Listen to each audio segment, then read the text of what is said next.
Hello प्यारे बच्चों, I think आप सब लोग अच्छे होंगे और अपनी पढ़ाई अच्छे से कर रहे होंगे। आज की वीडियो में मैं आपको क्लास 12th की जो मैक्रो इकोनॉमिक्स थी, मतलब समष्टि अर्थशास्त्र, उसका चैप्टर नंबर 1 जो है आय का चक्रीय प्रवाह, उसका दूसरा पार्ट बताने वाला हूं। तो इससे पहले एक पार्ट हमने करा था, उसमें हमने आपको इसके 3 टॉपिक बताए थे। आय का चक्रीय प्रवाह और उसकी अवस्थाएं, दूसरा स्टॉक तथा प्रवाह में अंतर, और तीसरा टॉपिक वास्तविक तथा मौद्रिक प्रवाह के बीच में अंतर। तो बच्चों, अगर आपने वो वीडियो नहीं देखा है तो आप एक काम कर सकते हैं, आप डिस्क्रिप्शन में जाके उस वीडियो का लिंक जो है उस पर क्लिक कर सकते हैं और वो वीडियो आपका चल जाएगा। आज के वीडियो में हम बात करने वाले हैं चौथे टॉपिक की, जो है शरण तथा भरण। अब देखिए, YouTube पे बहुत सारे वीडियोस आपको मिलते हैं इकोनॉमिक्स पढ़ाने के लिए। बहुत सारे टीचर बहुत अच्छा पढ़ाते हैं, अच्छा काम कर रहे हैं, हम उनकी तारीफ करते हैं। लेकिन बहुत सारे जो बच्चे हिंदी मीडियम में हैं उनको बड़ी प्रॉब्लम आती है, क्योंकि यूट्यूब पे ज़्यादातर जो वीडियो अपलोड किए जाते हैं वो इंग्लिश मीडियम में अपलोड किए जाते हैं, तो हिंदी मीडियम वाले बच्चों को बहुत परेशानी होती है। तो मैंने सोचा कि भाई उनके लिए भी कुछ हमें करना चाहिए, ताकि उनको भी उतना ही अवसर मिल सके ऑनलाइन यूट्यूब से पढ़ने का जितना इंग्लिश मीडियम वाले बच्चों को मिलता है। तो इसीलिए मैंने सोचा कि हिंदी मीडियम में भी मैं कुछ वीडियो बनाता हूँ। तो चलिए अब हम चलते हैं अपने टॉपिक पे। मैंने बहुत टाइम वेस्ट कर दिया आपका बातें करके। तो हमारा जो आज का टॉपिक बच्चों, मैंने आपको बताया शरण तथा भरण। वर्ड थोड़े अजीब से हैं, समझने में बच्चों को प्रॉब्लम होती है पहली बार। तो चलिए मैं आपको शरण का मतलब बताता हूँ। शरण का मतलब होता है लीकेज, मतलब किसी चीज का लीक होना, और हिंदी में इसके लिए एक और वर्ड होता है वापसी। ठीक है, तो शरण बेसिकली होता है क्या है बच्चों, मतलब वह सभी प्रवाह चर जो एक अर्थव्यवस्था में से मुद्रा के प्रवाह को कम कर दे। मतलब वो सारी चीजें जो आपकी इकोनॉमी में से, अर्थव्यवस्था में से पैसों को कम कर दे, उसे हम कहते हैं शरण या वापसी। अगर आपको समझ में नहीं आया तो बिल्कुल टेंशन लेने वाली बात नहीं है, अभी इस टॉपिक को हम बिल्कुल डिटेल में समझाने वाले हैं आपको। अब हम बात करते हैं अगले टॉपिक की। अगला टॉपिक है भरण। भरण के लिए एक इंग्लिश का वर्ड होता है इंजेक्शन, जिसे हम कहते हैं समावेश। तो इसकी अगर हम परिभाषा पे जाते हैं, यह वह प्रक्रिया या वह प्रवाह चर होते हैं जो अर्थव्यवस्था में मुद्रा के प्रवाह को बढ़ाते हैं।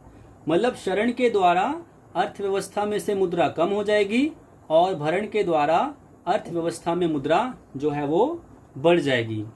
अब इसको थोड़ा सा और मैं आपको समझाता हूं।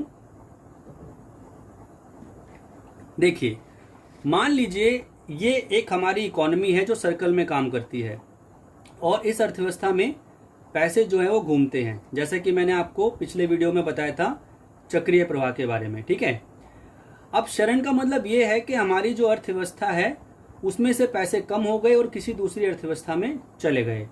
इसका कारण क्या क्या हो सकता है बच्चों?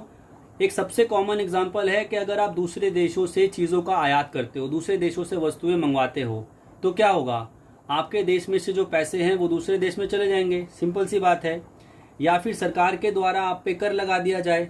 तो शरण के कुछ 3 कारण होते हैं। पहला, अगर हम बाहर से वस्तुओं का आयात करने लगे तो। दूसरा कारण, अगर सरकार जो है हम पर टैक्स लगा दे, कर लगा दे, तो हम अपनी इनकम को पूरी तरह से खर्च नहीं कर पाते। और तीसरा कारण होता है प्यारे बच्चों, बचत। बचत का मतलब क्या है यहाँ पे, अगर आप अपने पैसे बैंक में रखते हो तो कोई प्रॉब्लम वाली बात नहीं है, क्योंकि बैंक वो पैसे किसी और को उधार दे देगा और वो पैसे वापस हमारी अर्थव्यवस्था में चले जाएंगे। यहाँ पे मैं जिस बचत का जो है, जिस बचत की बात कर रहा हूँ, जिस बचत का आपको एग्जाम्पल दे रहा हूँ, वो तो भाई आपकी कैश वाली बचत है। मतलब आपने पैसे कमाए और उसको कैश के फॉर्म में अपने पास रख लिया, तो भाई वो पैसे वापस अर्थव्यवस्था में नहीं जा पाएंगे। तो ये सारे कारण होते हैं शरण के। अब हम बात करते हैं बच्चों भरण की। तो भरण कैसे होगा, मतलब आपकी अर्थव्यवस्था में पैसे कब आएंगे? जब आप दूसरे देशों को सामान निर्यात करोगे तब, या फिर जो है आप पैसे बचाने की बजाय पैसे निवेश करने लग जाओगे तब, या फिर आप जो है सरकार के द्वारा सहायता प्राप्त करते हो, मतलब सरकार आपको टैक्स लेने के बजाय आपको आर्थिक सहायता दे रही है, तो इससे आपको फायदा होगा। तो ये आपको मैंने एक टॉपिक बताया शरण और भरण का। प्यारे बच्चों, इसमें जो है 1 नंबर का क्वेश्चन भी आता है, 3 नंबर का क्वेश्चन भी आपका पूछ लिया जाता है। 1 नंबर में मैंने आपको बताया कि शरण और भरण की परिभाषा आ सकती है, 1 नंबर में शरण और भरण के उदाहरण आपके आ सकते हैं। और अगर मान लीजिए बाई चांस से क्वेश्चन 3 नंबर में आ जाता है आपका, तो आपको क्या करना होगा, आपको एक प्रॉपर बॉक्स बना के इसके तीनों के अंतर लिखने हैं। अब 3 अंतर कैसे लिखेंगे बच्चों? पहला अंतर तो आपका हो जाएगा क्या, अर्थ के आधार पे। दूसरा अंतर हो जाएगा उदाहरण के आधार पे, शरण के उदाहरण और भरण के उदाहरण। और तीसरा हो जाएगा अर्थव्यवस्था पर इसके प्रभाव, मतलब शरण के द्वारा मुद्रा का विस्तार होता है, उत्पादन का विस्तार होता है, और भरण के द्वारा उत्पादन का संकुचन होता है। ठीक है, तो ये आपकी थी वीडियो नंबर 2।